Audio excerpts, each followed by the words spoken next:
well, 6 months or 3 to 5, really, Right. you know? And no one knew what that meant in the room. But it turns out that you and Jimmy and his cousins and cousin Sal from the show had a script you were trying to sell called The Bookie or something like that, about a bookie who lived with his mom, and that was similar to me. Right. And James Dixon, who was my agent at the Baby time, doll. James Dixon said, you know what, when you're in LA, I want you to hook up with these two guys, Adam Carolla and Jimmy Kimmel. We'll get you in the conference room at William Morris, and you guys will talk, because maybe they could run your show or write on the show, because you have the same idea. So the three of us get in there, and it's the three of us and some agent, maybe Dixon and somebody else, in Beverly Hills at William Morris. Right. And we're all like, we don't know what like people who are funny, like you don't know what to say to each other. Like, so you got a good idea, you want to try it, you got to read the script. I didn't even get the script yet. And we started talking about comedy, and you made this analogy that I've repeated to people a bunch of times. You said, people say all the time that comedy is a matter of, it's a matter of opinion. It's subjective, and it's not. Right. Something is either funnier than something, and something's not as funny as something. Like you said, like there's people who say Murphy Brown is funnier than The Simpsons, and you'll go, no, it's not. That's my and they'll go, no, well, okay, it's a matter of opinion. And you said, no, it's not. I'm telling you, The Simpsons is funnier than Murphy Brown. It's a fact. Right. And if I had you said, like, if I had some sort of comedy, like, math machine, and I put a computer and I put both Murphy Brown and The Simpsons in it, The Simpsons would pop out as funnier than Murphy Brown. It's a fact. Your opinion's wrong. Right. And that was so funny and perfect to me, because I couldn't agree more. And that's something I always remembered about the first time we met. I would always say, well, because people always think they're entitled to their opinion, which is something... Especially about comedy. Especially about comedy. They don't... I've said a few things. If someone can be an expert on fucking wine... Right. Why can't I be a fucking expert in comedy? Exactly. You know what I mean? People are experts in art. Right. They're experts in wines. They're experts in food. Things that are very subjective. And yet they're allowed to be experts. But somehow when it comes to comedy, you're allowed to talk to one of your mom's friends, and she's allowed to go, I'm sorry, suddenly Christine is the funniest show on Suddenly TV Christine. or whatever. It was suddenly Dana. Yeah, whatever it is, and you can't take that away from me. Right. And I would always say, look, there's Van Gogh, and then there's dogs playing poker. You can like dogs playing poker more than Van Gogh. That just makes you an asshole. Exactly. It doesn't mean It makes anything. you wrong. It makes you wrong. It makes you wrong, absolutely. And I never forget you, and that articulated something that I thought, and I'll never forget that. Why can't we be experts in comedy? You're right. I mean, exactly. Einstein was an expert on, relativity, and why can't Dad was an expert at putting up antennas and falling. stealing ladders and falling and leaving his family with using nothing. picnic tables in ways that God never intended them to be used. But seriously, like I'd say to people, and I do say to people, and I sound like an asshole, but I mean, well, we all do, man.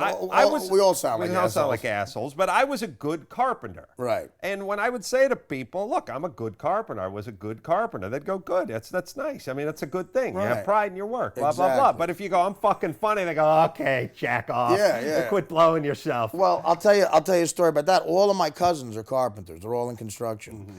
And the reason I'm not a carpenter is because they would get me jobs, but I sucked at it. I would be the guy, I'd have to load sheetrock or plywood. I would do labor because I didn't have the skills to be a carpenter. People forget that's a skilled labor.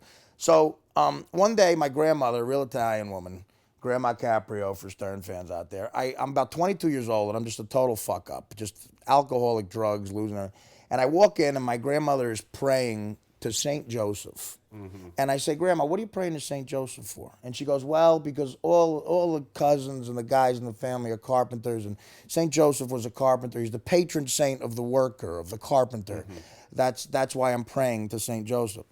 And at the time, I wasn't a carpenter. I was unemployed. And I said to her, well, do you pray for me? She goes, absolutely, every day. I say, to who? She goes, every day I pray to St. Jude for you. And I thought that was nice. You pray to St. Jude for me. So I just leave it at that. A couple weeks later, my buddy's father was a born-again Christian, and he brings up St. Jude, and I go, I know St. Joseph is the patron saint of carpenters and workers. I said, what is St. Jude the saint of? And he goes, St. Jude is the patron saint for lost causes. So it's like, the I mean, Hindenburg. yeah. So my grandmother thought I was a lost cause and was praying to St. Jude for me. And Couldn't she play that a little closer to the vest? You know what I mean? Like eventually you do the St. Jude math and be pissed off the old I don't woman, think wouldn't you? she knew I couldn't do math. Right. Wow. But look at you now, 80 grand a gig. And as we were saying, the schedule's tough because no matter when you come from what we come from, Right. which is you Assholes. saw what your dad did to make Right. a buck. Right. You also know what it's like to get $8 an hour to hump drywall all fucking day in the Absolutely. summer and everything. And somebody says, Drywall. somebody That's a great says, name for an album. I'll give you 80 grand to show up one night. Right. Are you kidding? And It's like, all yeah. the beer you can drink. When are you ever going to say no? And do something that, by the way, I've been doing for 20 years. I could do it in a coma now. Right. Even hecklers, like people like, there's just standard lines like David Tell says this. I say this, boom, they'll laugh. This guy will call me a fag. I'll say this, boom, boom, boom. It's like a robot, you know, and you get the Right. money and you leave. And it's not just other work, it's stand-up too. Like stand-up comics who make a lot of money, remember when stand-up cost you money. Right. Like I would take the bus to New York City to do a spot at the Comedy Cellar, and I'd get paid $15 or $20 for the spot, and it would cost me $30 to get into the city. Right. So you remember those days. Sure. And now you're right, 80 grand. What am I going to say no to that? I mean, who am I, Paris Hilton? Who am I, Brandon Davis? Right. And what, and then obviously Stern is such a great launching Well, pad. Like, I mean, you yeah, should really be paying Stern to be on that show. Well, that's what I always said when Jackie left. I said what Jackie didn't realize is it's like a salesman. Your salary at Stern is a base salary. Right. The real money is, look, Howard turned me into a mini rock star. Howard Right. is everything to me. I love the guy. I love him as a person, as a friend. He's an amazing friend. Like when he talks to me off the air about my troubles, he's so compassionate. And Beth is a sweetheart, and I think he has true happiness there. And I'm happy for him as a friend. But as a comic, my father, listening to him, working with the guy now, but doing well enough. I've been on the show for 8 years. You know, it's almost a decade. And I've had offers to do sitcoms and shit since then, and I've had deals. But it's like it's almost a decade. Yeah. You always right after 9/11, I got it.